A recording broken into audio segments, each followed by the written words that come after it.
The night everything changed, I was wrapped in a red dress that cost more than my in-laws' monthly mortgage. Not that they had any idea, of course. To the Bradley family, I was simply the poor girl who had ensnared their golden boy, Thomas. I'm Rebecca Jang, and for 2 years, I had let my husband's family believe I was a struggling artist who had lucked into their elite social circle. The truth. I was the silent CEO of Jang International, one of Asia's most influential tech empires. But that was my secret, and I guarded it carefully.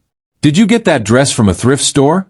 Amanda, my sister-in-law, sneered as I stepped into the glittering ballroom of the Bradley Foundation's annual charity gala. She wore a designer gown I recognized from last season, a piece I had rejected for being too garish.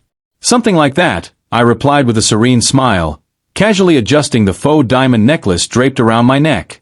In reality, the necklace had belonged to my grandmother and was worth more than Amanda's entire wardrobe. Before I could take another step, Eleanor Bradley, my mother-in-law, descended on me with the precision of a hawk targeting prey. "Rebecca dear," she purred, her voice laced with saccharine condescension, "you should have let us buy you a proper dress for tonight. We can't have people thinking the Bradley family doesn't take care of its own." "That's very kind of you," I said evenly, my calmness a deliberate choice. "But I'm quite comfortable as I am." I had learned early in my marriage that my composure frustrated Eleanor more than any sharp retort ever could. The Bradleys prided themselves on their old money status, a distinction that, in their case, translated to managing a portfolio worth a respectable $50 million. They lived well, but it was nothing compared to the billions my family's company controlled. Not that I cared about wealth. What amused me was the irony of their constant digs at my supposed poverty. From across the room, I spotted Thomas, deep in conversation with potential investors. He glanced up, caught my eye, and gave me a quick, reassuring wink. Thomas was the only one who knew the truth about my background. We had met at a business conference where I was speaking under a pseudonym. He had pieced together who I really was, and instead of being intimidated, he was intrigued. We fell in love over endless discussions about business strategies and our mutual obsession with terrible sci-fi films. "I don't understand why you let them treat you like this," he had said once, early in our marriage. "I want to know who people truly are," I had explained. "Money changes how they see you. I learned that the hard way in my first marriage." Ah yes, my first marriage. Yet another weapon in the Bradleys' arsenal of disdain. Eleanor loved to whisper about it at parties, her tone as if the word divorcee was some sort of scandalous affliction. The gala was in full swing when the night began to unravel. I was chatting with an elderly couple about their charity work when Amanda accidentally bumped into me, spilling red wine down the front of my dress. "Oh my God, I'm so clumsy," she giggled, her insincerity barely masked. "But don't worry. It's not like you spent much on that dress anyway." I dabbed at the stain with a napkin, outwardly calm but inwardly amused. The fabric of my dress was specially treated. The wine would slide right off, leaving no trace. Just another secret they didn't need to know.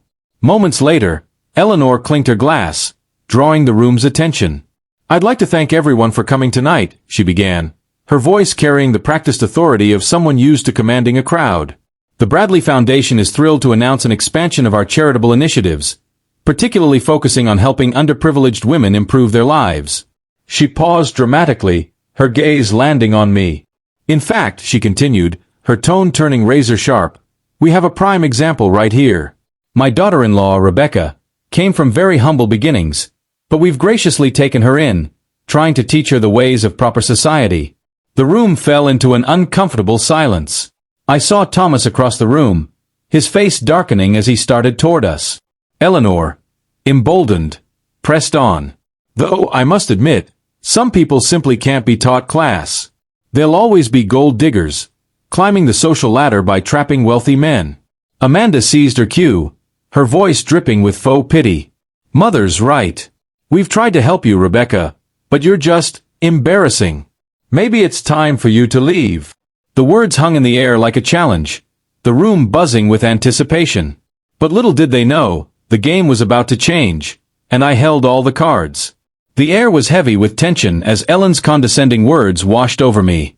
"There's probably a quaint little coffee shop hiring somewhere," she sneered, her triumphant smirk etched deep into her expression. I stood still, letting the moment settle. 2 years of patience, of biting my tongue and playing my role, were about to pay off. You know what? I said quietly, my voice calm but purposeful. You're right. I don't belong here. Ellen's smile widened, oblivious to the storm brewing beneath my composed exterior. It made what I was about to say all the sweeter. I don't belong here, I repeated, stepping forward, because, unlike you, I don't need to flaunt my charitable donations to feel important. Unlike you, I don't belittle others to inflate my sense of power. And unlike you, I don't have to lose sleep over Bradley Investments' failing portfolio. Her smug expression faltered, replaced by a flicker of confusion. What are you talking about? She stammered. I reached into my clutch, casually scrolling through my phone as if discussing the weather. That reminds me, I said with a faint smile, about 20 minutes ago, my company finalized its acquisition of Morrison & Stanley. The color drained from Ellen's face. Amanda, standing nearby, blinked in bewilderment. What does that have to do with anything? Everything, came Thomas's voice as he joined me, his grin sharp enough to cut glass. Morrison & Stanley handles all of Bradley Investments' accounts. And, as of tonight, my wife's company owns them.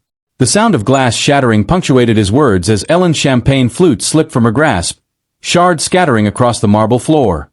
Your company? Amanda stuttered, her voice barely above a whisper. I tilted my head, casually unpinning my hair, letting the sleek waves fall over my shoulders.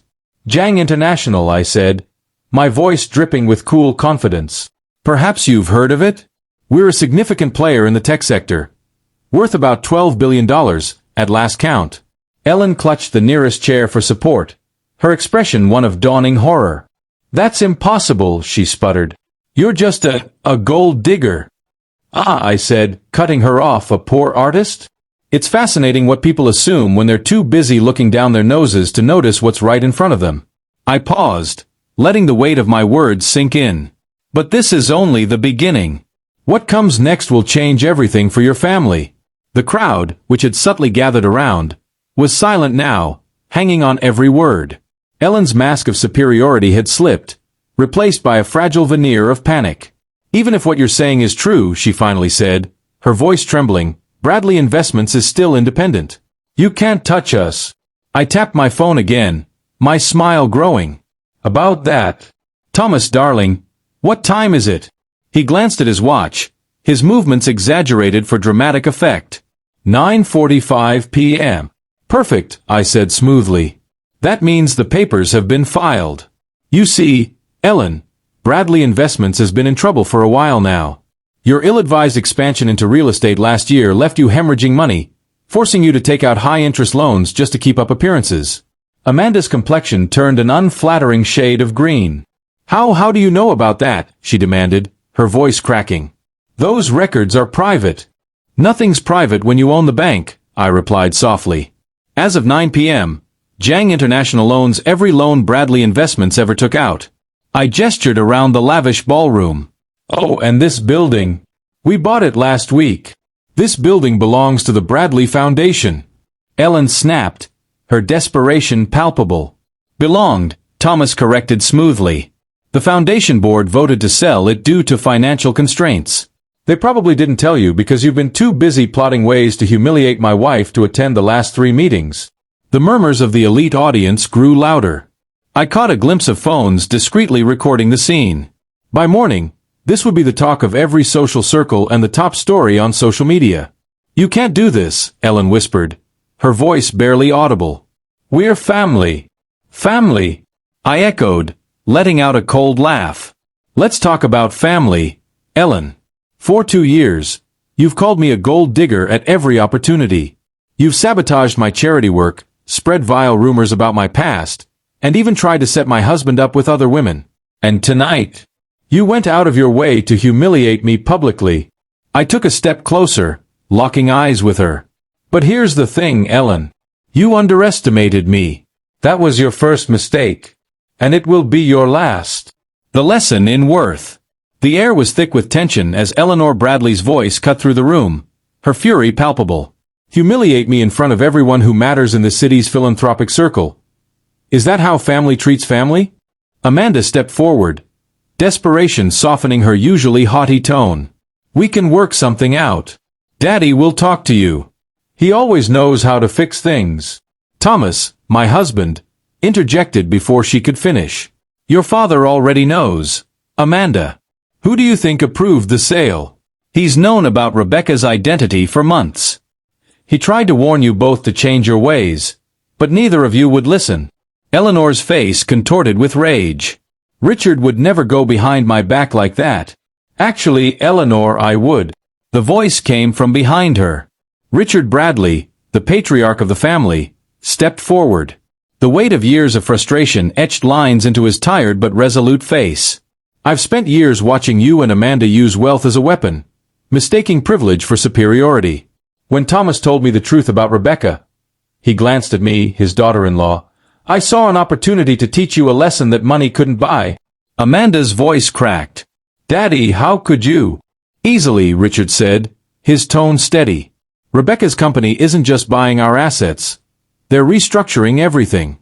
The Bradley Foundation will continue its charitable work, but under new leadership. Leadership that understands what philanthropy truly means. I stepped forward, my voice calm but unyielding. Starting tomorrow, the foundation will focus on creating educational opportunities for underprivileged women. Real help, not hollow photo ops. Eleanor, you and Amanda have a choice to make. A choice. Eleanor spat the word like venom. Yes, I said. You can stay on as regular employees, learning how to truly help people, or you can leave with your personal assets, which, by the way, are significantly less than you think. Thomas and Richard have already agreed to this arrangement. The whispers in the crowd grew louder, a symphony of scandal and schadenfreude. Eleanor Bradley, society's queen, being reduced to an employee under her daughter-in-law. This was the kind of drama the city's elite would savor for years. This is absurd. Amanda shrieked. Mother, tell them they can't do this. But Eleanor's rage had faded into something far more telling. Fear. She finally grasped the reality of her crumbling world. Her voice, now a whisper, carried the weight of defeat. Why go through all this? You could have crushed us instantly. I leaned in, speaking low enough for only her to hear. Because money and power aren't weapons, Eleanor, they're responsibilities.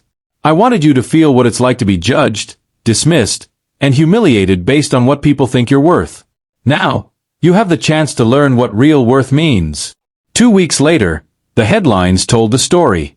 Bradley Foundation announces major restructuring. New focus on women's education. Eleanor and Amanda chose to stay. It wasn't easy for them. Adjusting to life without unchecked privilege never is. Eleanor now works in program development and, surprisingly, admitted she's finding real purpose in her work. Amanda runs the outreach program, and last week, she apologized to me for the first time. Thomas and I still attend charity galas, but the atmosphere has changed. No more power plays or social climbing, just a shared commitment to making a difference. Sometimes, I wear the same red dress I wore the night this all began, wine stain and all. It reminds me, and everyone else, that true worth isn't in what you wear or own, it's in how you treat others. Richard has retired but remains on our board, beaming with pride as he watches his son and daughter-in-law create lasting change. At a small family dinner recently, Eleanor asked me about impact investing.